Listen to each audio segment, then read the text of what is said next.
Oh, baby. It's You're All Doomed, the podcast that has usually gone through the Friday the 13th movies 13 minutes at a time. But since we ran out of those, we're doing the fan films. I'm osophobic Greg. And I'm Brian the Beast. And this time we're doing 2021's Voorhees, Night of the Beast, which I'm hoping is just Jason riding the world's longest wooden roller coaster. We start off with some kind of surprisingly fancy production logos on this bad boy. Some nice animation and some glossy type treatments. I thought it looked pretty cool. Yeah, I liked it. This is probably the first of many comments that we'll make about the production quality of this movie, but it gets started off on a pretty good note. We then see some footage of legs running through the woods interspersed with images of snuggly blankets. The legs reach a dock, and twice now the musical soundtrack has tricked me into thinking it's giving us sound effects within the first 20 seconds. There was a shrill whine when the legs first appeared that I thought was like an alarm going off or like a security kind of shriek. And then when he reaches the dock, there's this like pounding percussive noise that I thought was Jason's footsteps, because in some of the other fan films we've had a very stompy Jason. But it's all just been, the music track, basically. I did notice the percussion and also thought it was footsteps. I didn't notice the alarm one, but I've grown so accustomed to hearing stomping when Jason shows up that when I heard that, the thumping, I assume that's what it was. So I was a little surprised when it wasn't. But yeah, like at least we're getting original music for a change, which is also nice and refreshing in these fan films. Mm-hmm. The running legs are grabbed and hacked by Jason. It's a Part 7 style Jason. But it turns out that it's just a dream, because Jason pulls off his hockey mask and it's a regular face. It's the dreamer asking what he wanted to be when he grew up, which immediately made me hope that this is one of those little under-the-bed jerks from Part 6. That's exactly what I thought too. And we'll get to that later, but I was wondering how quickly you were going to connect the dots, because for me, that's the moment. Yeah, in this like the first minute or two. But I'm glad they used the line, because that's always been one of my favorite lines from all the movies. It's just such a really like clever, cute line from the two kids that are hiding from Jason Lives, and pretty dark. Very, yeah. So this character wakes up in his snuggly bed, and his lady friend comforts him for what feels like 5 minutes. They're, soothing him and stuff. I'm like, okay, we get the point. Let's move on. But it cuts to a title card. Right after the title card, we get a drone shot of the lake. So drink. Yep. We've made comments about this in previous episodes, but in terms of like what the lake looks like in each particular fan film. And I think this one looks pretty spot on. That's the type of environment that I think of when I think of Crystal Lake. So from that standpoint, I think it worked. I agree. Atmospherically, I agree. It felt like it had too many like coves and winding kind of tributaries, almost more like a river. But I did like the moodiness of it, so I was pretty happy. That's true. I did notice, and it doesn't really come into play in the movie, which is fine, but I did notice that the lake or the river, whatever the drone is flying down, it's very narrow. Mm-hmm. And it just didn't seem like it from like point A to point B to go from one shore to the next looked very far. So yes, from that standpoint, it is different from the traditional Crystal Lake that we've seen in the past, but there's certainly been some fan films where it just immediately takes you out of it and you're like, that doesn't look anything like it. So yeah, at least this didn't look like a pond. Right. Yeah. So we end up at like an apartment party, and I think it's Chrissy's place. And based on all the random medical equipment that's hanging around, and she's got posters hanging on the wall, that I'm led to believe that the beast we're going to encounter later in this movie is either a giant tick or Lyme disease or something, because she actually has like it's weird, because it almost seems like, at least from the establishing shots, because they're showing like a full-size poster of like the symptoms of Lyme disease and how to treat it, and then there's something else about ticks, and it's like, so I just thought it was like a medical office, but no, it's like, I think it's Chrissy's apartment. And we do find out in a minute that she's in veterinary school, but like, who would hang that stuff hanging on their like private home walls? Right. You think that'd be more like in a ranger station or something. Yeah. But that makes me think like, Jason lives out in the woods. Like, how many fucking ticks are all over that guy's body? And we haven't had like Jason versus bacteria. That'd be a good movie. It is true. Like, could we go back to all the Friday the 13th movies and attribute any of his behaviors to like Lyme disease symptoms, Right. or Right. malaria, or, something that he could have gotten from just being in the Some woods sort of from too mania from being out, with insect venom pumping through his system. long. Dysentery from drinking the runoff water. Or maybe that's what fuels his regenerative abilities. It could be, yeah. But anyway, we are in Chrissy's apartment, and she's a vet student, and she's a big fan of Lyme disease and their recent summer tour or something. She likes it with her Corona. So she's hanging out with her friends. There's George, who's the ponytail guy. Laura, who's like the alt sullen girl. There's Paul, who is the token black guy. Sorry, it's just what he is.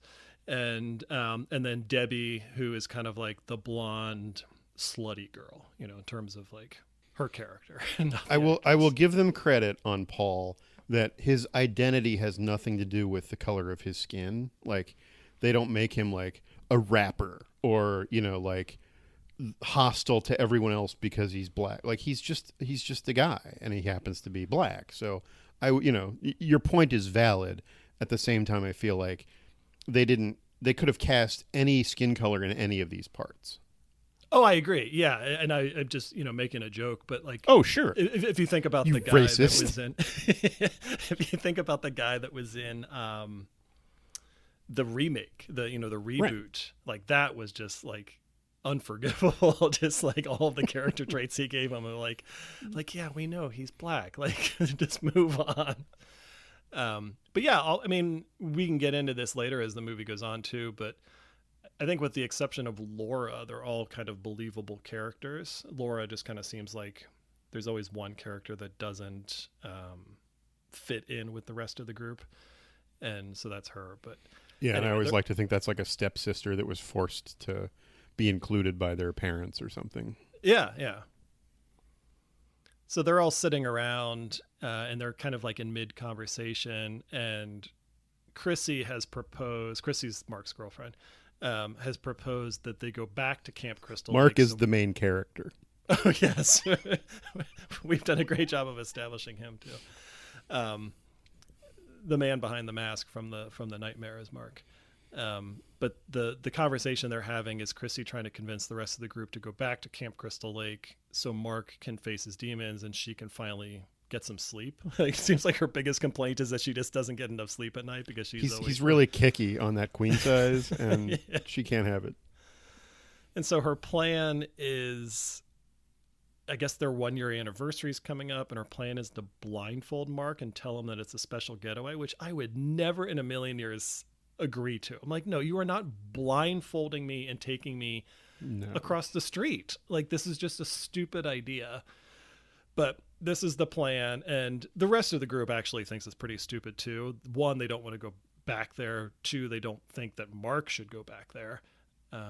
But they're all just like, okay, fine. We think it's a bad idea, but fine. I mean, to be fair, she's a veterinary student, not a psychology student. True. Maybe like blindfolding a dog and leading it across the street is a way to help it deal with PTSD, but she thinks that applies to humans as well.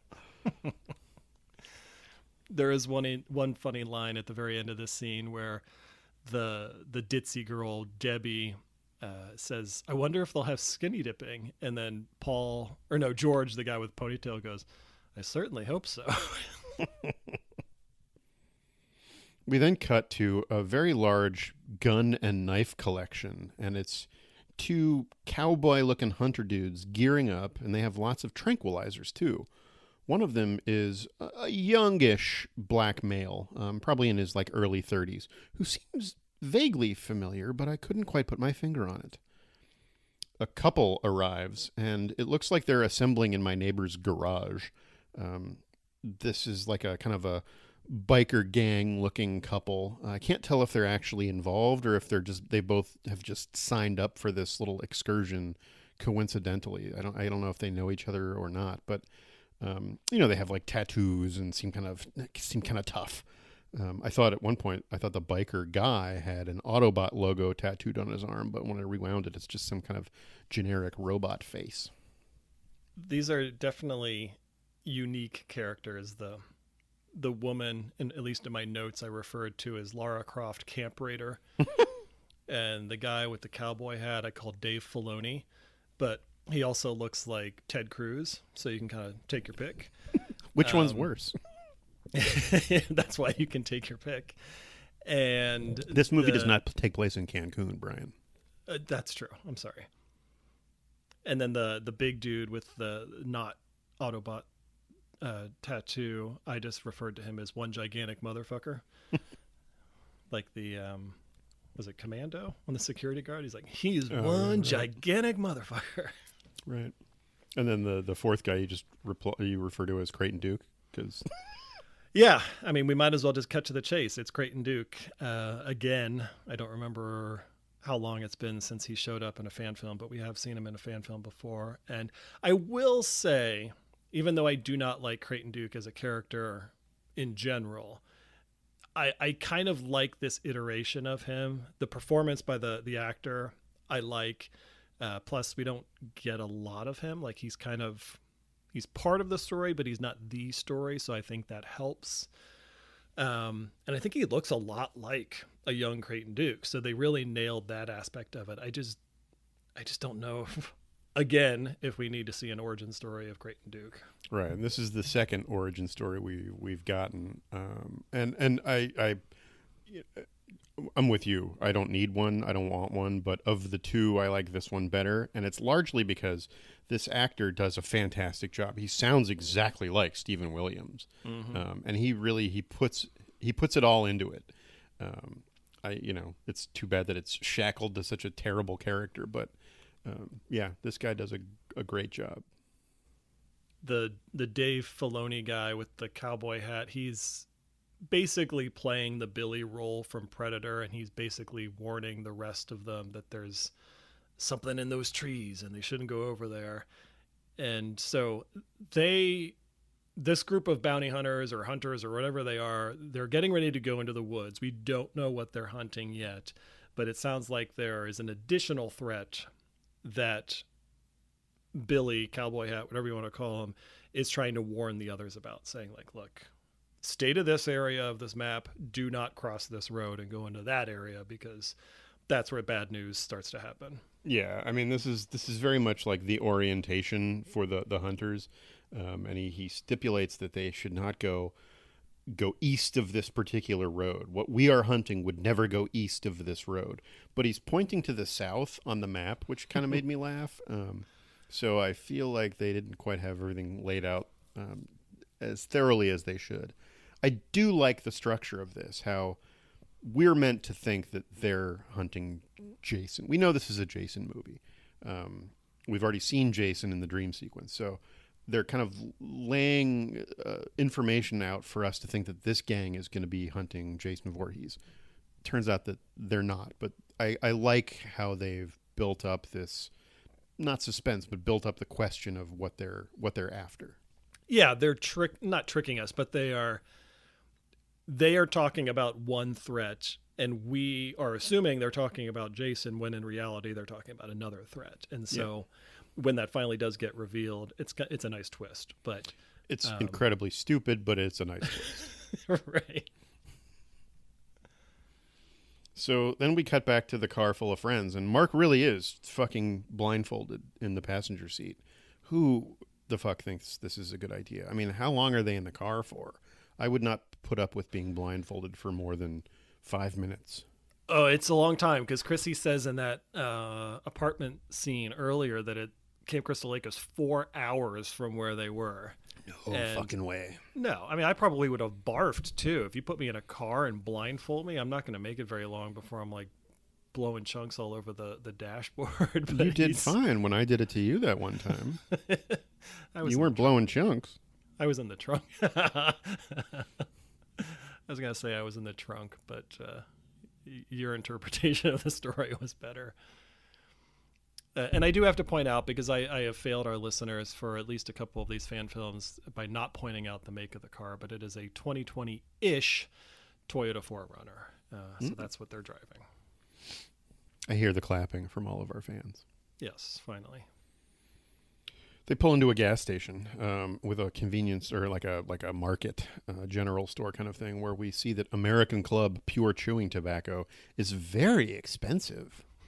Well, that, and it was so prominent in the shot, I was wondering if they were a sponsor for the right. for the fan film, like one of the big crowdfunders or something, because this just like makes up the entire back wall of this place. So yeah it's like, pretty expensive. Yeah, or it's like the filmmaker's favorite brand. Like if we made a Friday the 13th movie, we would stop at a Skyline Chili, and there'd be like a whole 5-minute sequence of cheese conies and three ways, not the good kind of three ways.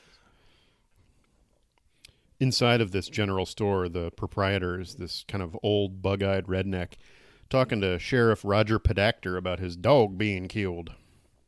I had to check to see if Don Knotts was still alive, because I thought it might have been Don Knotts manning the store. Can you imagine if they dug up Don Knotts and got him back for this? Literally dug him up. Right, but I would hope that he has like the little Mr. Furley neckerchief. That'd be awesome. Outside, the shirtless guy from Boggy Creek 2, The Legend Continues, is lurking behind the kerosene pump and peering into the SUV window. There's a bank of Blaine visible in the background. So we learn that this is Crazy Ralph's cousin, and I just called him Simple Eddie. But he shows up, and he's like peeking in the window of the car. And this is the other thing that I would not tolerate, is everyone in the car goes into the general store, but they leave Mark in the car blindfolded. Right. It's like, no. Thanks. Yeah, we're not doing this. I hope they at least left the air conditioning on. Well, yeah, it's like it's a 90-degree day and he dies of heat stroke like a baby. Oh, God. So Simple Eddie warns the kids that the place they're going to has a death curse and that most of the people who go there never come back. And he's obviously a really big fan of the podcast, because he says, if you go, you're doomed. You're all doomed. Hold your horses, Brian. Hold your horses. There's plenty of movie left. That was not the call to end the show. Oh, sorry. I'm so accustomed to hearing that okay. I did do a little yay when he said it, just because it's always fun to hear. I haven't heard it in a while either. Yeah, it's true. Like, I'm actually surprised. I can't say that it hasn't come up in any of these fan films before, but I feel like it hasn't. And at least, like, to us, it's a pretty, definitive statement from the Friday the 13th movie. So I'm surprised it doesn't come up more, because we certainly hear a lot of other expressions come up in these fan films from time to time. But yeah, I mean, it was always one of our favorite deliveries, and so that's why we named the show that. And it doesn't come up a whole lot. What's funny to me is that Mark is sitting right there and he hasn't heard any of this. So he still has no idea where they're going. That was hilarious because like what was like Simple Eddie was like leaning in the window, and then the rest of the friends come out of the store. And then that's when Eddie's like, you can't go there. You're going to die. You're all doomed, that kind of thing. And then when they finished that conversation, I think it was Chrissy, like they're standing right next to the car, and Chrissy goes, don't say anything about this to Mark. And I'm like, he's right there. Like, trust me. He's like, he doesn't have earplugs in on top of his, or maybe he does. Maybe they put earplugs in on top of his blindfold as well. Well, yeah, he's so bored because he can't watch the road that he's got his AirPods in or something. That could be. But I like that the Don Knotts guy and Roger Pedactor are worried about this gang of kids getting Jason stirred up. Like, they know Jason's out there. They know that he's still stomping around, and that we want to leave him alone. We don't want to get him all riled up and get him pissed off. Like, that's cool that they just accept that he's around, almost like the the big catfish in the lake that always gets away or something. The cop is so lazy too, because like Eddie's like, hey, I warned them, like I did my part and they didn't listen to me. And the cop's like, well, it's a free country. I guess I'll try to keep an eye on them. It's like, dude, do your job. Like, don't try. Like, actually follow them and keep an eye on them and make sure that they don't get hurt. Well, they're going to turn up dead anyway, so Yep. I'll deal with it then. Might as well go back to my coffee. Right. We'll cross that bridge when we come to it. So then we cut to what we're supposed to believe is Camp Crystal Lake. We see a few little cabins scattered around some woods, and everyone gets out of the car, and Mark is finally allowed to remove his blindfold, and understandably, he's not thrilled when he finds out where he is. I find his reaction underwhelming. Like, he just kind of seethes.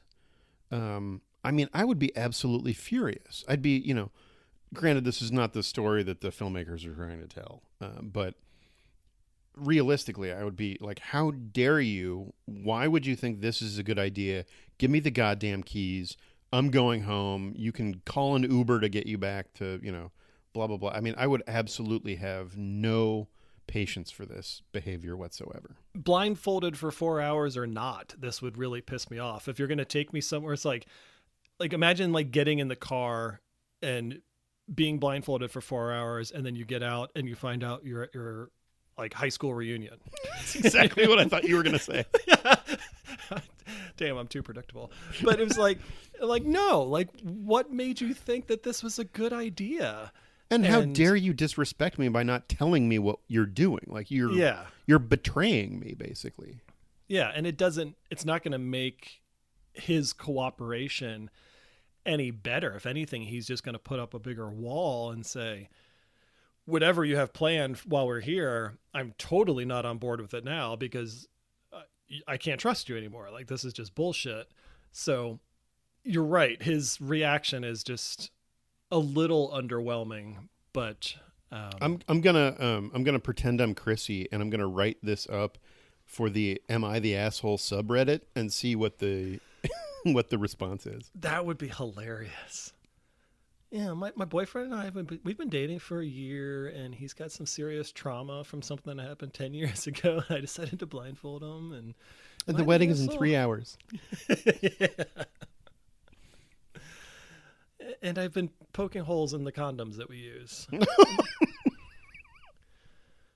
Yeah, it's such a dick move, and at least I'm glad that the rest of the friends feel the same way Mark does. They're kind of like, hey, Chrissy, we tried to tell you this was a bad idea and that it was not going to go over well. Yeah, but they went along with it, so. Yeah, but it sounded like they just wanted to get away for the weekend, and they just kind of that's fine, agreed. man. Good for them. It's a free ride. They didn't have to probably pay for gas. Well, if you're going there anyway, I guess I'll go with you. To escape the awkward social situation, George, the ponytail guy, and then the ditzy party girl go off exploring. So they just basically avoid blame in this scenario by getting the hell out of there. I mean, I can't blame them. Like, everyone else is arguing, and it's like, let's just grab the beer and go sit by the dock and drink. Like, I like that plan much better than the original plan. Back at the general store, the hunting crew wanders in, and the sheriff asks where they're going. The Dave Filoni fella makes a Creighton Duke finger breaking joke, and so we know that's where Creighton Duke gets the exchanging information for breaking your fingers motif that we saw in Jason Goes to Hell. So there's one thing that happens here that doesn't really fall into line with the plot of the movie. So I don't want to give away the twist just yet, but we are led to believe that this is taking place 10 years after the events of Jason Lives. That's something that I don't think is mentioned in the movie, but I think it's maybe in the IMDb trivia or something like that. Based on the age of the main character, yeah. Yeah. But at the beginning of this scene, Don Knotts is reading a newspaper called America Today, and the date on the newspaper is Thursday, October 13th, 1989. So that's not 10 years from the events, even with Friday the 13th's fucked up timeline, that's not 10 years from the events of Jason Lives. I don't remember. No, because part 5 takes place in 1989 when Tommy was at Pinehurst. And then presumably if part 5 is in the same continuity, part 6 takes place years after that. So yeah, that makes no sense. Yeah, so it was, I don't know. It's not a big deal. It doesn't change things because it's just the newspaper headline is on the screen for like 3 seconds. But the headline on the newspaper says teens in Springwood mysteriously die in sleep. And you can only see like little bits and pieces of the article, but it's about, people dying in their sleep, and there were remnants of a red and green sweater found at the scene, and some of the victims had claw marks, and it's like, all right, fine. Like, we don't need Freddy in here, but we get him. And it's not the only horror reference we get throughout this movie, but I mean, again, fan films have fan service. That's why they're fan films. I get it, but yeah, and it's on screen for such a short period of time that it's just like, it's fine. Like, blink and you miss it, but if you caught it, you're like, oh look, they're talking about Freddy. Like, fine, no big deal. Dave Filoni basically speaks only in Zen phrases, like he's Steven Seagal or something. I guess he's supposed to be this like Native American shaman. And he tells this myth of Asmodeus, who is tying the demon of lust to Crystal Lake, making it a cursed land. The girl hunter, Jill, doesn't believe in this ghost story, but she does believe in what they're hunting, so she seems dubious on her skepticism. But we get this little flashback of Dave Filoni. He worked in a diner, in Crystal Lake Diner, with Pamela Voorhees, who was a waitress, even though she was really a camp cook. Now, you could do both jobs, certainly, but I don't feel like Pamela Voorhees, even before her son drowned, was the best face for customer service interactions, perhaps. I'd keep her behind the counter, let's just say. Right. Yeah. Maybe have her stocking shelves or something. Yeah. And she asks him about Indian shaman magic. Fortunately, one of them has the Book of the Dead DVD edition of Evil Dead. And so they bring the Necronomicon to this diner, which is just a weird place to see a book bound in human flesh and inked in blood. She just has it sitting on the seat in the booth next to her, too. Like a menu. Sit down. Right. Like, oh, I just want to whip this out. But yeah, the whole, I mean, whatever. It's a little bit of a stretch, but because of Dave Filoni's Native American shaman kind of background, young Pamela Voorhees is trying to figure out how to use the Book of the Dead, and is hoping that Dave Filoni can teach her how to use it so she could bring Jason back to the dead. And Dave Filoni's like, no. I'm not going down that route. It's a weird time. So that Jason has drowned in this diner scene, correct? Like, so yes. Yeah. So that's part of the story remains true. She is so grief stricken that she's taken a job at the diner and is still waiting tables. She's, using her tip money to seek out editions of forbidden books. She just like saddles up to like anyone who comes into the diner. Like, excuse me, would you know how to use this book? My son is dead, and I need to bring him back. Let alone that, like, where'd she get it? Like, was she traveling the world to Miskatonic University and breaking into their forbidden archives section? Like, she's a waitress. What? And it's not the first time we've seen the Necronomicon in these Friday the 13th movies. It was prominently and unfortunately brought up in the Jason Goes to Hell. And I think there's even some...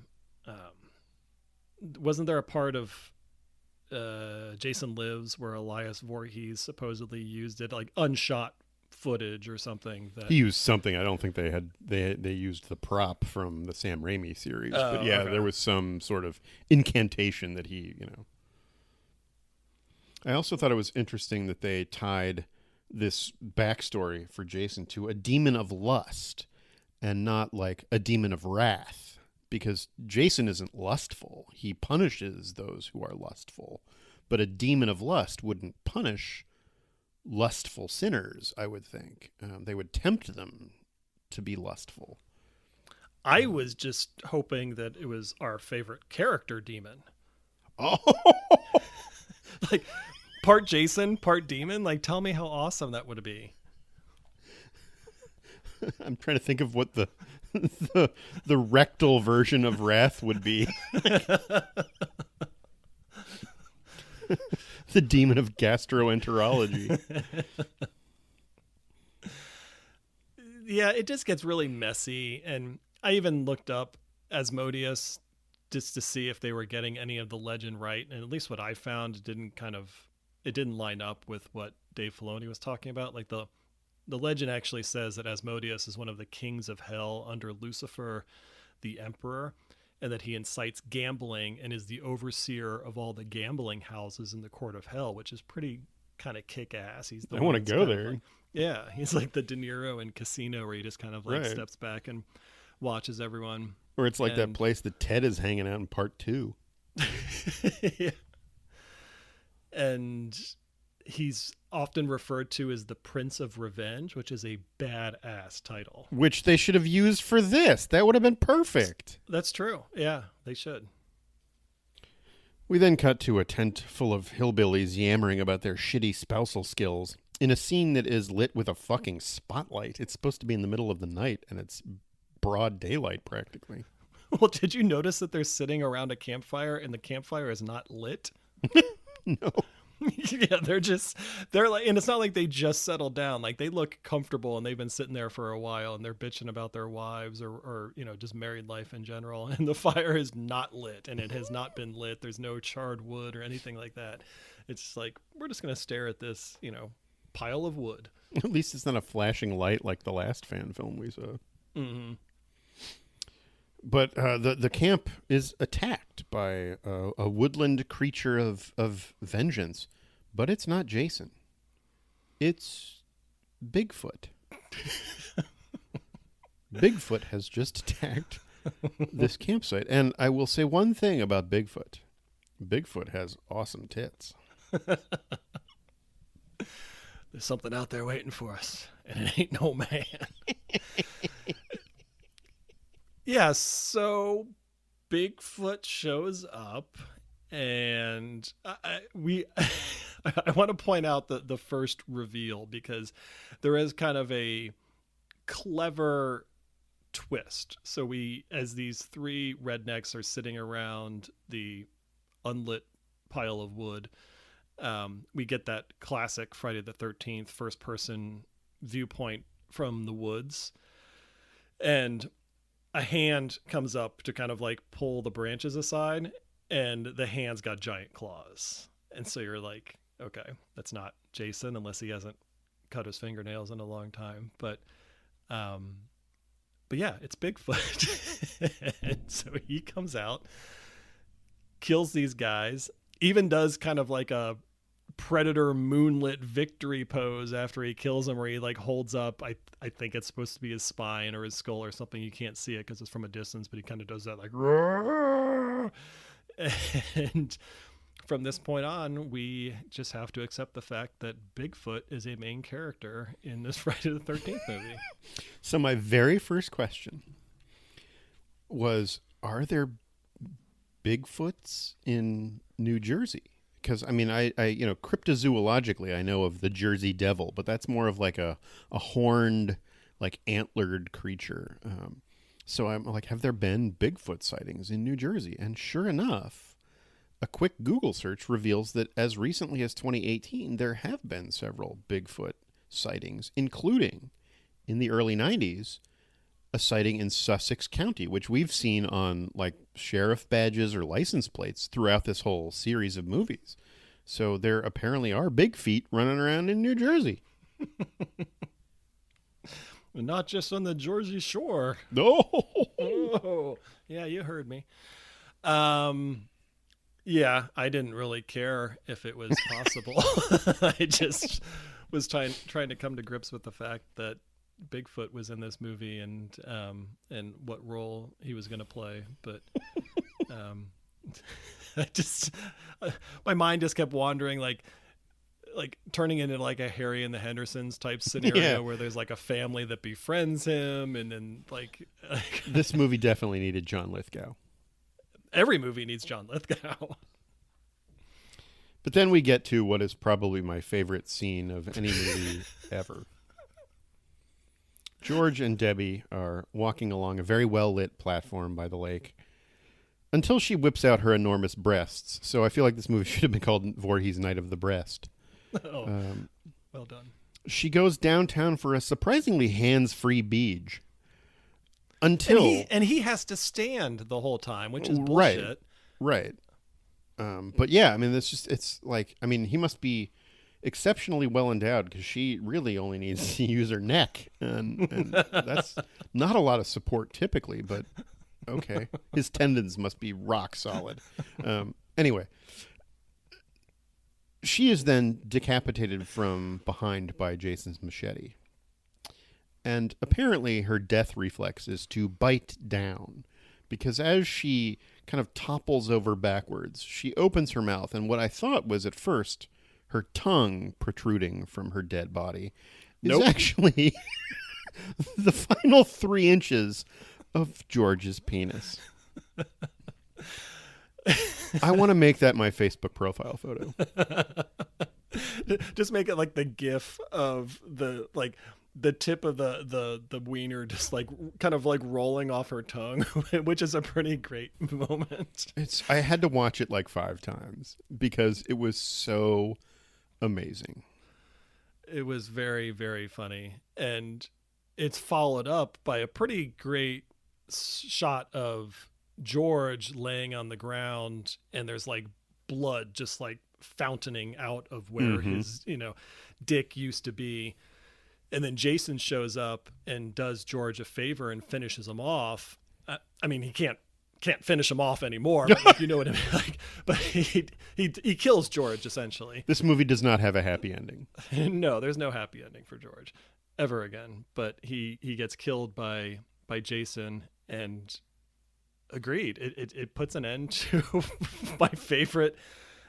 Not just in fan films, I think just in cinematic history, it might be one of my favorite moments in a movie. It's the poetry of how everything like comes together. Like, she decides she's going to blow him because essentially there's nothing else to do that weekend. And so she's like, well, I might as well blow you. And so he's standing there, she's blowing him. Jason shows up, chops her. She bites his dick off. He gets killed. I mean, fuck you, Citizen Kane. No, this is cinematic, majesty right here. Yeah. If the filmmakers happen to be listening to this, and if it's not already been snapped up by the Smithsonian, I would love to know the asking price for that prop of the tip of George's peen, because I would love to have that on my mantle. I would love to know the crafting process that went into making that thing, and if George, the actor who played George, had any say in it. He's like, no, the right? Did they bigger. do a casting of his actual? Like, be a little bit more generous with the helmet. So yeah, so long, Debbie, George's dick. They're all gone. Well, George's dick is still out there. We didn't find any dick, ma'am.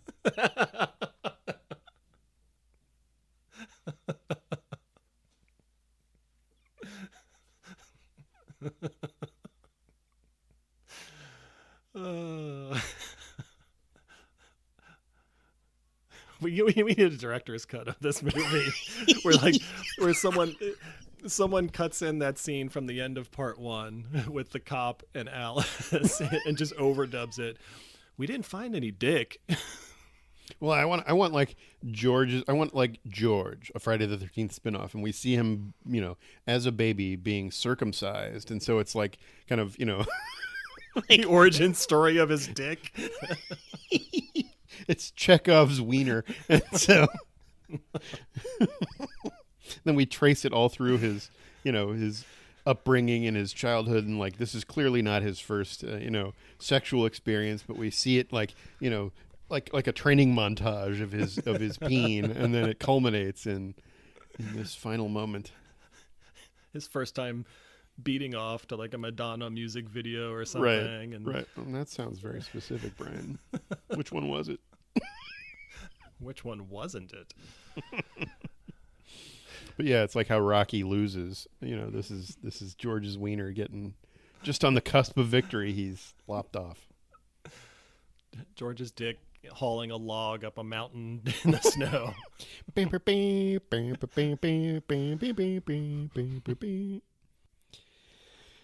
Anyway, back at the cabin, Mark is telling the story of part 6, complete with footage, which I was impressed by, and hopefully they don't get any sort of cease and desist letter from Paramount. But yeah, it is. It is one of the under the bed kids. But I thought their names were Kyan and Billy. I didn't remember one of them being named Mark. I couldn't remember their names because I remember at the beginning of this fan film. I mean, to answer your question, I think you're right, because at the beginning of this fan film, when I immediately thought that it was one of the kids from Jason Lives, I went back to the credits of Jason Lives to see if I could find someone named Mark, and I don't think I could. So yeah, I mean, I don't know. Maybe he changed his name as like a witness protection type situation where he didn't want Jason to track him down. But I'm not Billy from Forest Green. I'm Mark from Crystal Lake. I was also surprised to see the footage of Jason Lives in there, but I thought it worked pretty well because they cut out all the audio. I'm sure that saves them from any kind of like copyright issue, or at least helps them to not have the audio. So it's just kind of like that is the dream sequence that's playing in the background while Mark is telling the story of his experience. And it was just cool. We hadn't seen that before in any of these fan films, and I thought it flowed well. I think they even did some kind of like color treatment to the footage, so it didn't look exactly like what you would see in the movie. And it was an interesting take, but you start to get nitpicky, but the problem with doing something like that is that Mark's memory is showcasing events that he didn't witness. Right. And which is often the case in any movie, not just fan films, where they're like showing... Lorraine Gary in Jaws the Revenge is seeing scenes from from the orca, and she was not there for those things. Yeah. So it's just kind of that thing. So but if you're going to have him be this character from Jason Lives, he wasn't really in it that much there, other than the scene where they were like stacking rocks in the woods with Court. Right. Like it was like that. Which I would watch a whole hour and a half fan film of, frankly. Yeah. So. And maybe that's the event that traumatized him. But yeah, it was an interesting take. We've seen a lot of these fan films use music from the movies before, and we have differing opinions. Well, I mean, like not you and I differ in opinion, but just like in some cases it works, in some cases it doesn't. But yeah, this is the first time we've seen actual footage from a real Friday the 13th movie. So yeah.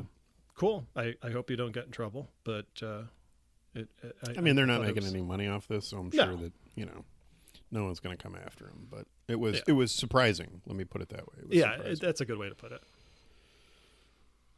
Paul and the kind of alt girl, who I think looks like Abigail Breslin, insist that we should have Mark go home. He's unhappy. He's freaked out being here. Chrissy, take Mark home. We'll stay behind and hang out until Sunday when you come back to get us. You come back and get us. Yeah. So it's like, do another 8-hour round trip. So like, Mark, you've been through a lot, but we're having a pretty kick-ass time here. So you go home. You unloaded the keg from the back of the Forerunner, right? Right. Get some sleep, and then tomorrow come back, drive 4 hours, pick us up, and then turn around and drive 4 hoars back. Is that cool with you? You've been through a lot, so we don't want to push you too much. We're worried about Mark. Yeah. Mark, we have your best interests at heart here, so we want to make sure that this, 12 hours of driving is not going to be too taxing for you. The hunting gang has stumbled upon the Hillbilly Tent Massacre, And we learn that Bigfoot's motivation in this movie is their lack of respect for the land angered him. So these hillbillies were, not lighting campfires and throwing beer cans all over the place. And that was enough to get Bigfoot all riled up. And there's obvious parallels here between how Bigfoot feels about his land and how Jason feels about his land. But one thing, and I don't want to give anything away, but like, I feel like Jason and Bigfoot having these common interests should have brought them together rather than make them adversaries. People, let me tell you about my best friend. Which we know works because we've seen it in another We've fan seen it film. before. So yeah, I don't know. I was just a little disappointed that they didn't try to do something different with Bigfoot. I'm disappointed that they didn't do just something different with Bigfoot in this Friday the 13th movie. let me just be clear there. No, I just feel like they didn't set him up in a way that like really mattered. Like, I don't know, like his motivation just needed to be different for some reason. And instead it's just two people that have the same. I just don't feel like Bigfoot was fleshed out enough as a character. I feel that Bigfoot just deserves more respect, and people don't understand him. All we really know about him is that he has big feet and big tits. Yeah, maybe I'm reading into this too much.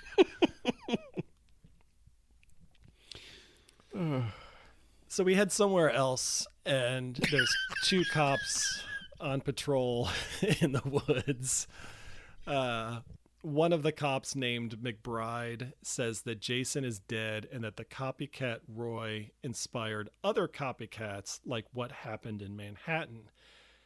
And I don't know, there's just some weird things here because, first of all, Jason only killed a few people in Manhattan. He killed Uncle Charles, he killed Colleen, and then the boxer dude whose head he's knocked off. Okay. Well, and the cop. There was an Irish cop that he killed. Okay, so 4 people still. And the boombox. He killed the boombox. Okay, 4 people. That's like $49.95 at Sears, man. Come on. But in New York City, that's not going to be a blip on a radar. Like, no one's going to be like, oh my God, remember the events of New York City? Hashtag never forget. That's not it's not a big deal. And so I'm just surprised that these small town cops know about what happened in Manhattan. Right. But I also didn't understand where they were going with the whole Roy thing. Because he said that Jason... So I guess what they're implying is that Jason has been dead since the events of part 4. And that when Roy came back, obviously the events of part 5 were all Roy. And that the cop is saying everything that's happened since has been copycats of Roy. Right. And that Jason really is dead the whole time. But it was just kind of... They're kind of dismissing any superhuman element to Jason's story. Like, once he was dead, and everything else since then has been someone else pretending to be Jason, when in fact Jason has recovered from the grievous injuries and gone on these subsequent rampages. Yeah. It's also interesting that Deputy McBride dismisses Jason, when he drowned as a little boy and coming back and stuff. He was too stupid to find his way home and get help. And that brings up something that I don't think I've mentioned before, but has begun to kind of seep into my thought process about Jason. We assume that he's stupid or like a mentally challenged, dimwit, for lack of a better word. But not as smart as Bigfoot. Not as he's sub Bigfoot intelligence wise. Okay. But I don't know that I think that that's true. I mean, we know he's not a good swimmer. We know he's not going to be competing in the Olympics. But other than just being different looking, the only reason we think Jason might be impaired mentally is that Ginny in part 2 referred to him as a, quote, frightened retard. But Jason himself seems pretty cagey, pretty crafty, pretty canny about where, strategy and tactics and stuff. And I mean, I think it's a mistake to assume that Jason is a moron. I think that's fair because, I mean, you mentioned him being crafty. He absolutely is. Think of all those traps that he sets, or where he kills someone and then sets them up as like a booby trap later for them to fall out of the rafters or out of a tree branch or something. Like, that takes some skill. And so, yeah, I wouldn't say he's a complete moron, but I think you're also just getting into the mindset of like a cop who's just like dismissing a quote unquote criminal as just being an idiot, and we're smarter and we would catch you if you were actually still around, kind of thing. Sure. But I'm thinking more about like the general perception of Jason, even, in our world. People kind of assume he's like the retarded hillbilly who goes around killing people. But I mean, he may not be traditionally educated. I mean, I think Pamela Voorhees was a homeschooler, but so he may not have book learning, but I feel like he understands human behavior very well. He can predict what people are going to do when faced with, stressful situations. He knows where people are going to run. He knows how people think. And he seems more intelligent than he gets credit for as a horror movie killer. He's not a mindless idiot who is just acting on impulse. He knew that if he dunked a woman's head in a vat of liquid nitrogen, that it was going to freeze her head. Exactly. He might have a physics degree. He could. He didn't look at it and go, "Ooh, look, smoky water," and not know what was going to happen. Like, he knew exactly what the result was going to be. So he's had experience. Yeah, I think it's unfair to compare him to a moron. I think he is very smart. I think he's very handsome. He's possibly even a better swimmer than people have led us to believe. Right. I mean, if you count walking along the bottom as swimming, which True. I do. Yeah. His home decorating skills could use some work. But well, he likes using heads, and that's fine. That's legit. I mean, some people like throw pillars. Some people like heads. The last weird thing that these cops do is, instead of going to the camp where the kids actually are, and I get the impression that they know the kids are at the camp, they decide to go to Pinehurst, which is the halfway house that we saw in part 5. And my favorite map in the video game. Absolutely. But it's the first time we're hearing about it in this movie. And they're like, no, let's go there instead. And I couldn't figure out why they were going there when they knew the kids were at the camp. I mean, it's just an excuse to get them to go to Pinehurst. But right. I felt like there was a better way that could have led us, the viewers, there. In fact, something happens very shortly from now where I feel like you could have just followed these certain people and ended up back at Pinehurst. But yeah, I felt like that was just a moment of the filmmakers saying, like, this might be our one shot to make a fan film. Let's throw some references in to make sure people know that we are fans. And, fair enough. We go back into the woods to follow Lara Croft, Camp Raider, and the gigantic motherfucker. And they have reached that road that Dave Filoni told them not to cross. That border that was like, you're safe here. You go past here and you're in trouble. Right. And just as they cross the street, 3 teenage kids dressed in all white slowly start singing, Voorhees a jolly good fellow, Voorhees a jolly good fellow, Voorhees a jolly good fellow, and you're all going to die. And then they just disappear into the darkness.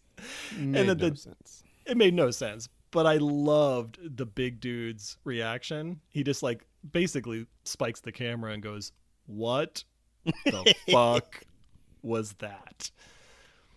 And are they apparitions? Are they mental patients from Pinehurst? I did chuckle at the whole like Voorhees, a jolly good fellow. Like, that's pretty funny. But that was one of the headlines of my early Cousin Paco review of part 2. Oh, well, maybe they stole it from you. But it's so bizarre. Yeah, And it doesn't fit at all. I liked it as a creepy ghost story kind of thing, but it felt more like a Freddy Krueger,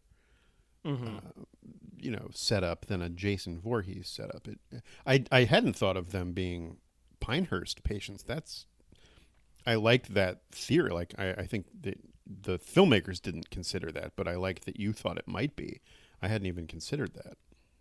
well, that's where I was hoping, like, if the filmmakers felt that it was so important to go to Pinehurst, then the cops should have seen these three people dressed in white and be like, hey, who the hell are these guys? And then follow them, and then ended up at Pinehurst. But I don't think it's not a vision, because both of these characters see these kids come out and sing. Right. But it's No, like it's they come definitely out, ghosts. Yeah. yeah, Or and something. not ghosts. Oh, so you think it is ghosts? Well, I don't know. I mean, you're right. It's not like one person having a hallucination. They are seeing something because they're both seeing it. I assumed it was ghosts, but ghosts doesn't make a whole lot of sense. So I have no answer. I mean, it doesn't matter because it never really comes up again. It's just kind of Right. this weird thing that happens to them in the woods. And the most important thing that happens in this scene is that as Lara Croft and the big dude are walking away, we get to see the Camp Crystal Lake sign buried in the leaves. Yep, I clapped and took a shot. Drink. There's also a little joke when they split up about never hiking alone, which I thought was a cute nod to the Vincent DeSanti fan films. Yeah. Meanwhile, Creighton Duke and Dave Filoni have encountered Bigfoot, and they tranquilize him with a hilarious roar. Bigfoot stumbles drunkenly into the road, into the path of Chrissy and Mark's SUV. Because she's a veterinary student, she gets out to take a look, and Mark says, "Fuck, is that a Bigfoot?" Yeah. She has to help it because we know that she's a veterinary student. I hope that they buckle Bigfoot into the back seat of the SUV. They blindfold him. We're not going to tell you where we're taking you. Right. She suggests that they take Bigfoot back to the cabin, and Mark lightly objects. This is another situation that just tells me that this relationship between Mark and Chrissy is just bad, because Mark is complying with too many stupid plans and ideas and like, I mean, at this point I would be putting up so much resistance, like, no, we're going home. We're not picking up Bigfoot and taking him back to the camp that I want to leave so you can give him medical attention. Or we are picking up Bigfoot and driving him 4 hours to our apartment where he's going to hang out with us, and I'm going to teach him how to drink. And then we'll bring him back next week. We do end up at the Pinehurst halfway house, and the cops show up, and even though nothing seems amiss, the cops are freaking the fuck out and have their guns drawn. But looks, I mean, nothing is amiss, you're right, but it doesn't look like it's in operation. It's pretty run down. So that's why I didn't think that those little kids were patients, because this looks abandoned. That is a good point. Yeah. Which might help answer why the cops wanted to go there. If it's just another abandoned location along with Camp Crystal Lake, maybe they thought, hey, the kids might be heading there as well. Like, let's go there first. I mean, there's no evidence that suggests that's what their plan was, but you're right. It doesn't seem like there's no lights on or anything like that. So it doesn't seem like it's a functioning facility. But Jason shows up and crushes one of the cops' heads and pokes his eyeballs out. And he's doing this while crushing the other cop's head with his boot, which is pretty awesome, because I don't think we've ever had a double kill for Jason before, like a simultaneous double kill. Well, I mean, other than like running like lovers through. Right, or like the 3 paintballers getting decapitated with one swing. But you're this right. is a little bit different. I do like that he's doing 2 different things at the same time. That's what I meant. Yeah, he's like focusing his attention on 2 different things and disposes of both of them at the same time, which was pretty cool. Yeah. He does too many head tilts in this movie. That's, people are kind of making that a Jason signature thing, and I don't care for it. It's inspired by Michael Myers pinning that first guy Bob to the wall, and he does kind of a head tilt, and so that became Michael Myers' signature thing. And I feel like Kane Hodder began doing some head tilts for Jason when he was playing the character. I don't care for it. I would rather not have Jason tilting his head that way. I would agree with you. It makes Jason too contemplative. And like, I don't want him thinking about it. I want him just to be this machine that just goes about his business and doesn't stop to think about what he just did. He just does it. And because whenever you see him tilt his head, I mean, he does it with Ginny, but like, that's a legitimate, he was like, are you my moment? mother? Yeah. Like Right. a legitimate moment of confusion for him. It was not an end zone celebration in that moment. Right. But for any time he's like potentially about to kill someone or has just killed someone, I don't want him reacting to it. I just want him to like, he needs to move on to the move next thing. He's Exactly. not going to stand back and admire his own handiwork. Yeah. I also noticed that the makeup for Jason here does not have any ears, which I thought was a little bit strange. He looked like Louis Gossett Jr. from Enemy Mine, which I've referenced before on this show, but it keeps For coming some back. reason. So. Overall, I think he looks pretty decent. There was one attention to detail which I quite liked, which is that the straps for the hockey mask seemed very like thicker, and the bolts that were holding it on were more industrial looking, and I thought that was cool. It just looked more fortified, and you know, like Jason had moments where his mask had been ripped off before, and he's like, no, I'm not going to let that happen anymore. I'm going to kind of toughen this thing up, because he's smart, not stupid. Right. And knows metallurgy. So that's right. So yeah, I overall, he looked pretty good. Creighton Duke and Dave Filoni arrive at the road just as the taillights of the SUV are disappearing over a hill, but they see the tranquilizer darts left behind, so they deduce that this, car full of kids have captured Bigfoot. And that's when we go back to the other two bounty hunters, Laura Croft and the big dude, and they find what looks like a mask on the ground, only it's not a mask. It's Debbie's face and scalp, which it's messy. You kind of have to use your imagination to see it. But once I saw it, I'm like, oh, Jesus, that's her face and scalp. There's like a little piece of hot dog laying over there. What's that? Let me go take a closer look. What a waste of a good hot dog. They wonder if the Beast did this, but it wasn't the Beast because Jason is standing right behind them, and the giant motherfucker fires 2 tranq darts into Jason's chest, and it doesn't do anything. So Laura Croft runs away. Well, he yells at her to run, but he's staring at the top of her head, which made me laugh out loud. So she does run away, which leaves the big dude and Jason to fight mano a mano, and in a very Mortal Kombat staged, like, fight. I mean, I was waiting for that graphic to appear. Finish him. Like, we had little health bars along the top and stuff. Yeah. The big dude does get in a couple of good shots before Jason gets the best of him with the machete through the chest. So, Jasonality.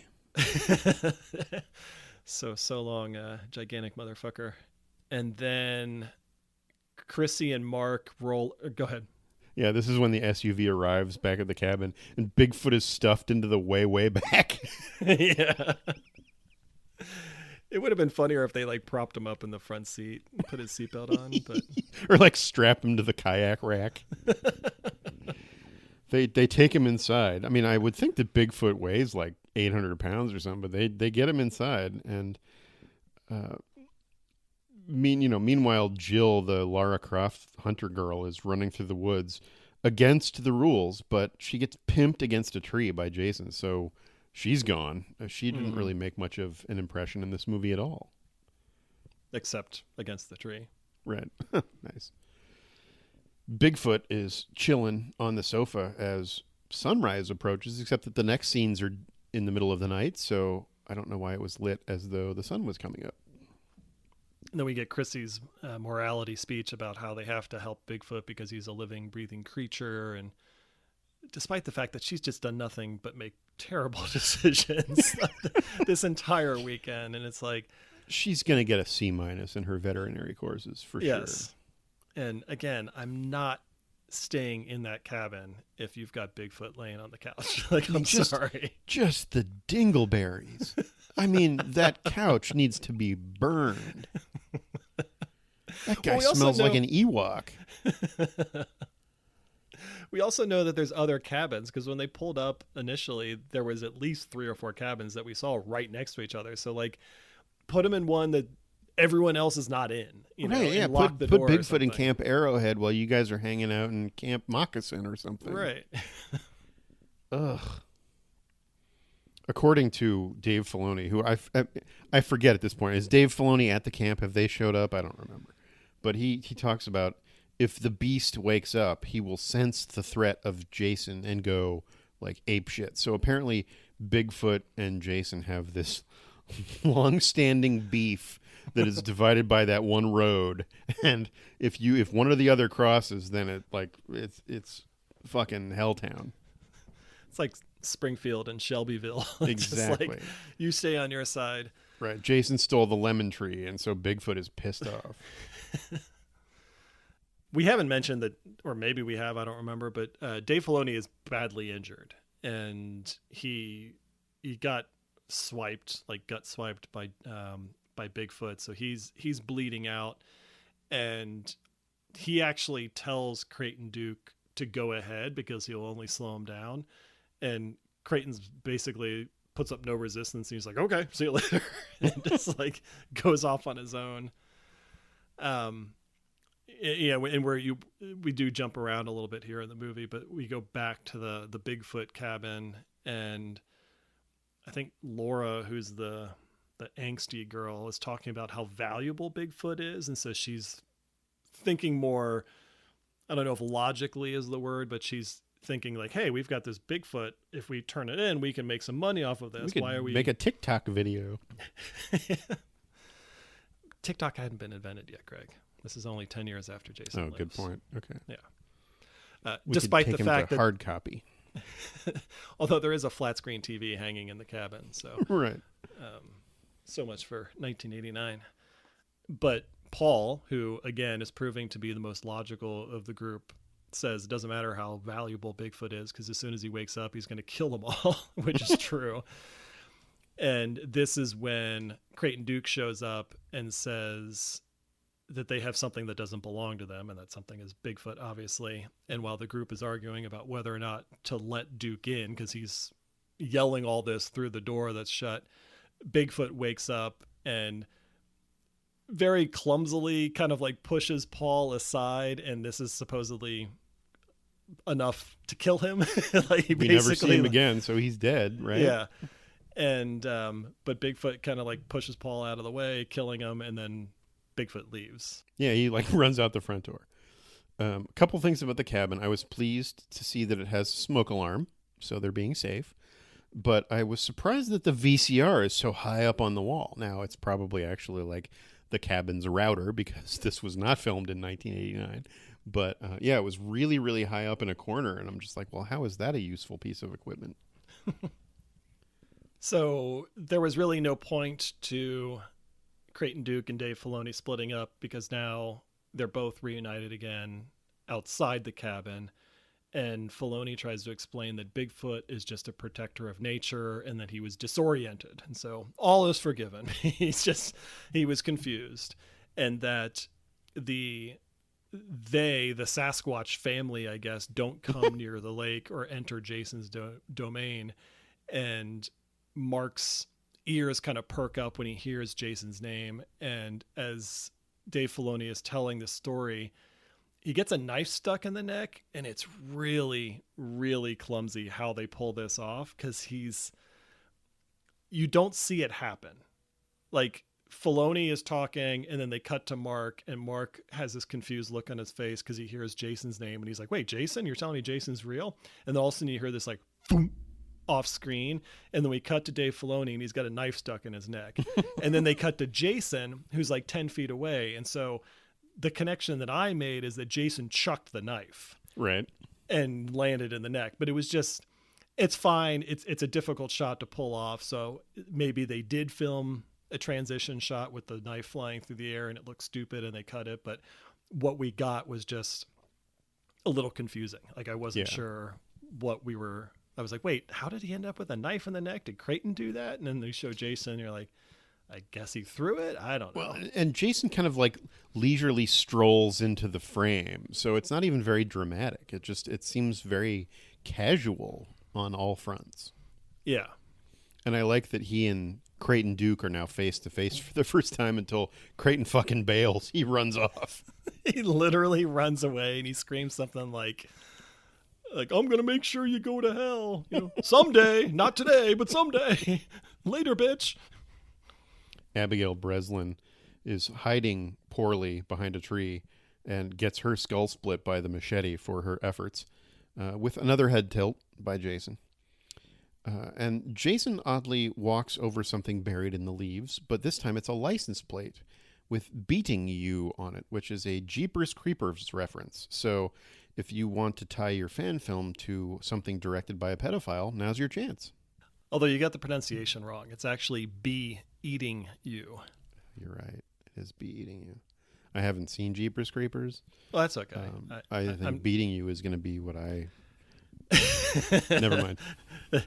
It's what George will never be doing again. Yeah, I've seen Jeepers Creepers maybe when it first came out. I haven't seen it since. I had to pause and be like, okay, what's the point of this license plate? Because they lingered on it long enough that they're like, you need to pay attention to this. So I had to figure out what it was. So I guess Justin Long is now part of the Jason Voorhees cinematic universe. Good for him. Yeah, sure. One thing that confused me is then we cut to a scene with Mark and Chrissy running through the woods, and why didn't they take the car? Well, it smells like Bigfoot. But I mean, it was right there. There was no indication that it was taken out of commission by Jason or Bigfoot or anything. It just... Well, maybe we didn't... When Bigfoot was on the sofa and he ran out the front door, maybe he grabbed the keys. We just didn't see that happen. Oh, that son of a bitch. Yeah. He's smart. He's smart. Not as smart as Jason, but he's smart. Right. Jason should be wearing glasses. That's how we would know he's smart. Jason grabs Mark and bear hugs him until he drools. And I guess that's enough to kill him. Duke appears and kind of sort of tries to fight Jason off. But Mark dies in Chrissy's arms and she feels bad. In the background, while we're focused on Chrissy holding Mark's body, it sounds like Duke is fucking Jason. And we get to see what he's doing at minute 48 with 13 seconds. And Creighton Duke is piggybacking Jason with his legs lovingly wrapped around Jason's midsection, thrusting his loins as though he's rubbing his penis, which is intact, unlike George, between Jason's shoulder blades. It is one of the most incredible images I've ever seen. My favorite part of this scene is that we get like a 1 second glimpse of what you just described with Jason and Creighton Duke hugging each other, basically backwards hugging each other. The hug of love. Yeah. So we get that shot, and then we cut to Mark's death scene with Chrissy, which seemingly goes on for like 5 minutes. And then after that scene concludes, we cut back to Creighton and Jason still in the hug of love. And so I just like how that was happening the entire time. Like nothing changed in that circumstance. It was just like, that's what was happening the whole time. With Creighton going like, slower. just the tip, Jason. Although Mark does get in one final shot to Chrissy before he dies, and he says that she killed him, which is brutal. Oof. And true, like 100% true. Kinda. But yeah, she's going to have to live with that for at least the next 30 seconds of her life. But yeah, there's a lot going on in this scene. And so the way Jason breaks the hug of love is he basically headbutts Creighton off of his back and turns his attention to Christy, who oddly recreates the Jennifer Love Hewitt scene from I Know What You Did Last Summer, where she like stretches her arms out and she goes, "What are you waiting on?" But the weird thing is, like, the line in the movie is, "What are you waiting for?" And so it's like, if you're gonna do that, why would you change the quote? One word? Yeah, that's weird. It'd be like, "I'll be back tomorrow." It's like, I'll be coming back. Like, get to the helicopter. So it's just kind of weird, but again, it's just throwing in another horror reference. So fine, whatever. And it makes sense, with the cutting final words of Mark. She's like, you know what? I deserve this. Just bring it on. Just fucking do it. Get it over with. That's fair. Yeah. Like, I don't deserve to live. Yeah, let's just do this. That's fine. But Bigfoot appears to save the day and belches in Jason's face, setting up the epic wrestle fight between Jason Voorhees and Bigfoot that we have all been hoping for. It really is like a pro wrestling match. They've got like this cheesy heavy metal music playing in the background, and they are just like blowing. Well, let me rephrase that. Taking blows at each other. And it's so funny. And Bigfoot at some point knocks off Jason's mask, so the straps didn't do their job, and so it pisses Jason off, and the fight goes on for a while until Jason stabs Bigfoot in the chest with his machete. Creighton Duke has come over to Chrissy to shake her out of her stupor, as Jason, having shrugged off Bigfoot's attacks, is approaching. But Bigfoot is back, but this time he's brought friends. So there's more big feet. However, Chrissy is impaled when Jason's machete is knocked out of his hand and goes flying through her body. So Chrissy does not escape from this movie unscathed. As she lays dying, the big feet tear Jason to pieces, basically. That was a strange scene because we don't really get a clear shot of the Big Feet family tearing Jason apart. It's kind of like they only had budget for one Bigfoot costume. That very well could have been the case, but it's very kind of like blurry, and they kind of like cut back and forth, and some of it's seen in the distance, out of focus and things like that. But I just feel like that's a pretty big moment in this movie, and I feel like you should have executed it a little bit better.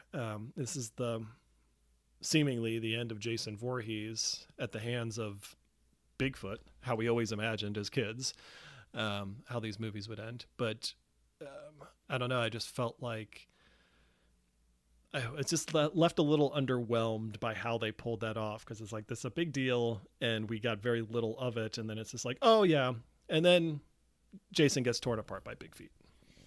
It's the same problem that I had with the concept of Freddy versus Jason. Everyone wants to say who's going to win in a fight between Jason and Bigfoot.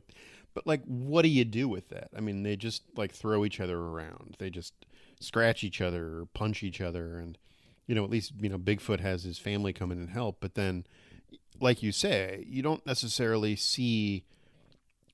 It'd be cool to lean into this feral gang of semi-human carnivores, like, ripping into Jason's torso and entrails flying everywhere. And the filmmakers don't have the budget for that, fine. But I'm picturing, like, that scene in Shaun of the Dead where the obnoxious friend gets torn apart in the pub.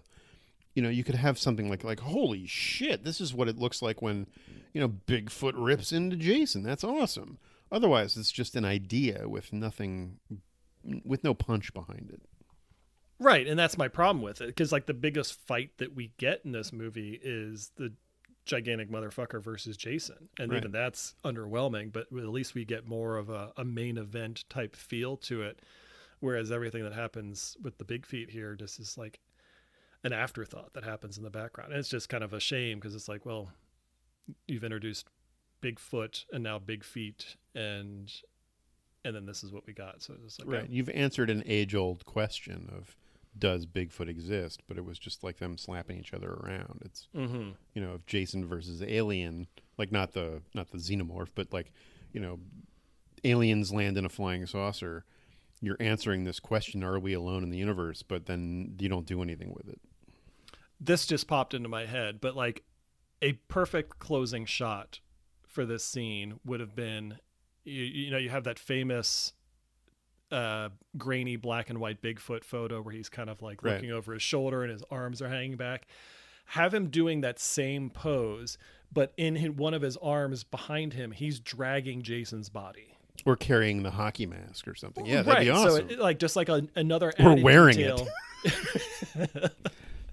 it. Just like an added detail to a familiar sight that we've seen before. We're like, oh, that's kind of cool. He's got the hockey mask around his waist like a codpiece. Perfect. Creighton Duke makes it back to the gas station general store with what he has inherited from his Dave Filoni friend, the hat, sort of like how Indiana Jones inherited his fedora from Matt the Pinehurst guy. Creighton Duke appears to have stopped by a laundromat beforehand because he's remarkably clean after being thrown around and, doused in blood and holding a dying person in his arms. So I feel like they probably could have mucked him up a little bit.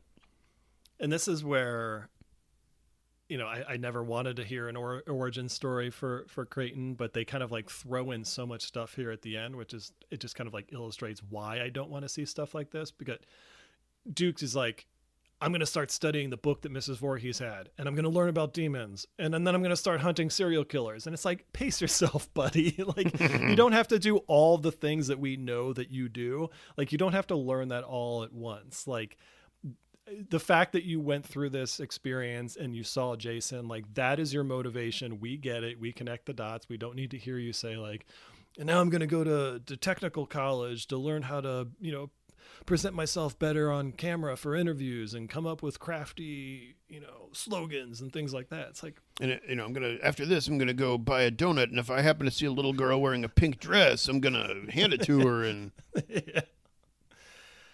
So, I mean, it's not a big deal. It's just like, I don't like you to begin with, Creighton Duke. So the fact that now all these dots are being connected, it's like, gee, thanks.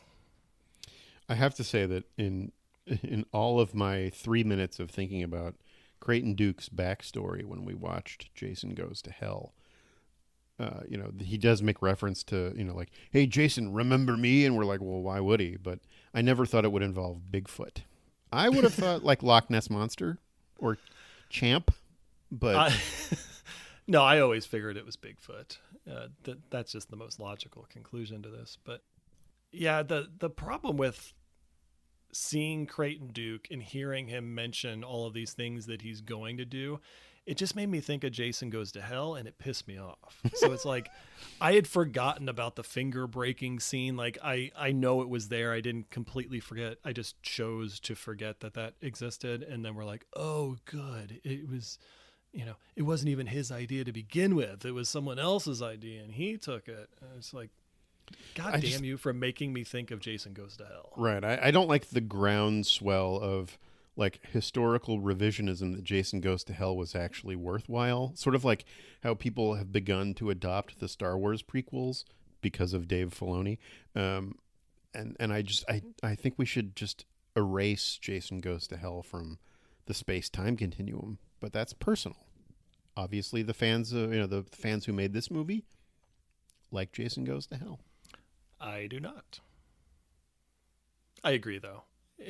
There's too much effort being made to resurrect some of these characters, and it's fine because we also complain about seeing Tommy Jarvis too much. We also complain about, well, we just complain in general, but that's why we're here. Yeah. I'm glad they didn't have like a little kid running around town wearing a high school Letterman jacket, and that's supposed to be Steven as a little boy. Yeah. which we may see down the road, who knows. But the Simple Eddie guy, the cousin of Crazy Ralph, wants to know what happened out there, and Creighton says it's a very expensive question, give me your hand. Screen goes black, and then we hear like a breaking sound. So that's his first finger break. So amazing. But that's the end of the movie. Well, except for the incredibly slow-moving credits. They are virtually motionless. They are going so slow. And it shouldn't be going that slow because there are no fewer than 52 producers on this movie. Jesus. And 2 of them are named. So there's either 2 guys named Tom Cuthbert, or they just typed his name twice by accident because it's back to back Tom Amazing. Cuthbert. But yeah, wow, those credits move really, really slowly. So if you have your name in the credits, you are getting plenty of screen time. Fortunately, it's backed to a song called Crystal Lake by Travis Justice with lyrics by Gary Swift and Gaylon Tyner, a band called Primal Apathy. And it's my favorite kind of song because it's basically like, welcome to Crystal Lake, I hope you like it here. I can't get enough of it. Yeah, I love, whether it's fan films or professionally made films, it doesn't matter. I love when they like musical artists take the subject matter really literally in their lyrics, and it makes me think of growing up, I was a big Van Halen fan, and when Sammy Hagar got fired or quit or whatever the case was in 1996. Wait, what? Yeah, sorry, spoiler alert if people didn't know that happened. Depending on which camp you follow, whether it's like Sammy's version of the story or Eddie and Alex Van Halen's version of the story, they were talking about the final straw was the band. This episode brought to you by And the Podcast Will Rock. Yes, this is You're All Doomed, the comprehensive Friday the 13th podcast talking to you about Van Halen. There is a point here, Greg. Shut the fuck up. That the final straw for the band breaking up was that they were commissioned to record a couple of songs for the Twister movie soundtrack, and Eddie couldn't stand Alex or Sammy's lyrics because they were so literal. And so obviously Twister is about a tornado, and there's like this interview where Eddie is kind of like mimicking the lyrics, and it's something like, we're getting sucked up into the suck zone. Or it's like, that sounds awesome. I would see that movie. It sounds so stupid that you can't tell if like Eddie's just being dramatic, like, you know, to make a point, or he's like trying to be funny, but at the same time it totally sounds like a Sammy Hagar lyric. Blow me away. But yeah, the point is, it's like taking the subject matter and making it a little bit too on the nose for the lyrics. But I do love it. I sat and listened, watched those credits go by for 4 hours or whatever it was, and listened to that whole song. I mean, I was walking around like the house later doing the dishes, like making up my own lyrics, none of which were good enough to have written down and share here. But I mean, it was just like everything I was doing, like, you know, here's the dish towel, I'm gonna dry you off. It got really annoying for my wife. Yeah, it got annoying for me in just that few seconds you did it. So let me ask you this, Brian. Do you believe in Bigfoot? I think there's a possibility that there's a creature out there that is big and possibly has feet. But no, I think at this point in the history of the world, I don't think there's going to be many undocumented species on land. Like in the sea, like anything goes. I think there's Bigfoot with a scuba tank. I think there's all kinds of crazy shit in the ocean, but in terms of like on Earth, I think, especially these days where everyone has a phone or a camera on their phone, nothing like that's going to sneak by. And so, yeah, I think we know that the Bigfoot photo is a hoax. Sorry to burst your bubble, Greg. Wait, what? Yeah. But the idea of just like, you know, sure, maybe there's an overgrown bear or gorilla or something that's out there, but in terms of some crazy unique species. No, I don't think so. What's your favorite Bigfoot movie?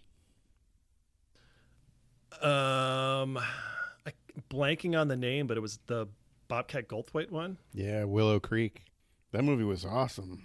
Yeah, it's been a while since I've seen it, but I remember it kind of had like a Blair Witch vibe to it, and there was like a kick-ass scene involving a tent. I don't remember the details, but there was just some kind of like we were either inside the tent and there was shit happening outside the tent, and the scene kind of went on for a while and it was super creepy, or it was something else. But yeah, that's. I can't say I can recall a lot of Bigfoot movies that I love other than Harry and the Hendersons, but Willow Creek is probably my favorite. How about you? I mean, Willow Creek. If you didn't answer that, I was going to answer that. I do think that the design of Bigfoot in this movie may have been inspired or taken from a low budget Bigfoot movie called Suburban Sasquatch, which Red Letter Media covered, because it's got that same kind of like bare chested, very nipply Bigfoot design. Although this Bigfoot has some Milli Vanilli hair that was not in Suburban Sasquatch. I mean, I feel like if you're going to have a Jason versus Bigfoot movie, you kind of got to go all in on the Bigfoot design, and they didn't quite get there, I'm afraid. Yeah, and to their defense, they didn't linger on Bigfoot too long. True. Because I think they probably knew what they had, but unfortunately there were moments where they did show too much of him, or he was on screen for too long, and it was just like, it's not really doing it for me.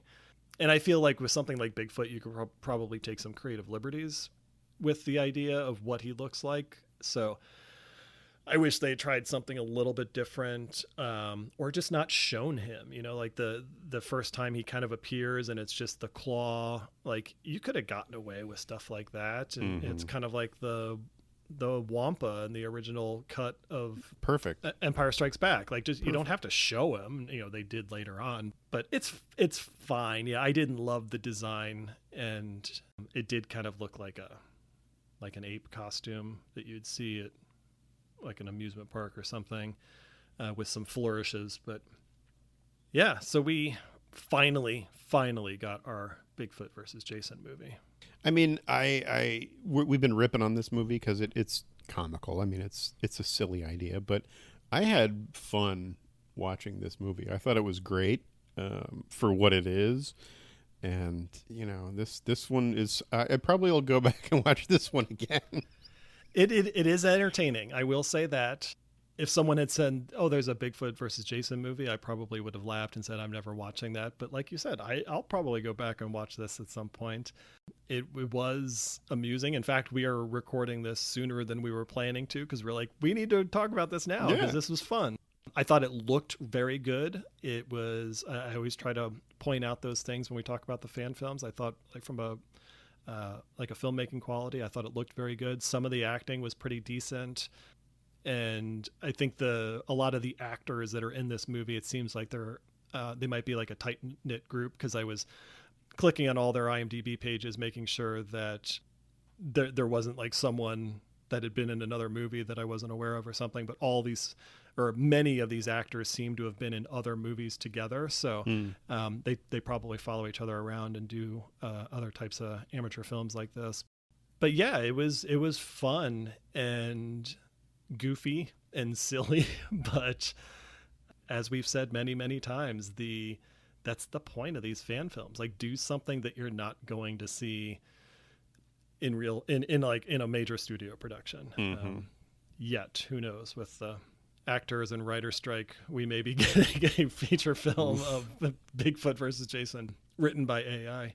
But check it out. I think it's worth your time. It goes by pretty quickly, and there's some amusing moments in it. And if you've ever wanted to see, even if you haven't ever wanted to see Bigfoot fight Jason, you should watch this movie. I think next we're going to cover Vincent DiSanti's Never Hike Alone 2, if I'm not mistaken. That is correct. Yeah, we're gonna try to get to that as quickly as we can after it comes out. And I believe that's the conclusion to the Never Hike series. I think there's been some things mentioned that the Vincent DeSanti and co might be moving on to other things after that, but Bigfoot things? maybe. But yeah, so we'll get to that next. To find out if Creighton Duke is able to regenerate the tip of George's dick and have him fight Jason in the future, tune in to the next episode of You're All No. Doomed. No, thank you. You will, and you will like it. Welcome to Crystal Lake. Here you cannot hide. See the beauty all around you, yet someone here has died. In between the bird sings, can you hear the screams? Something here is hunting you, even in your dreams. The lake is called Crystal, but bodies lay in the mud. The water is not clear and yet it seems thicker than blood. Welcome to your nightmares and welcome to his pain. Welcome to your last day because evil is insane.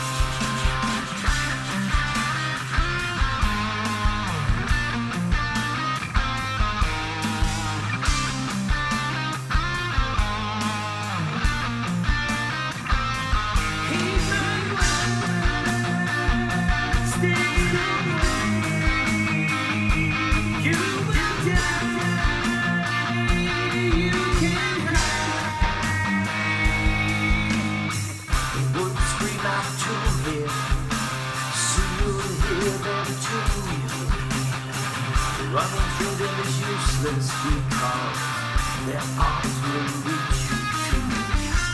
Screaming hearts and helpless souls, the memories all fade. But when you see them, you remember their lives are what they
I really hope they send me the penis prop.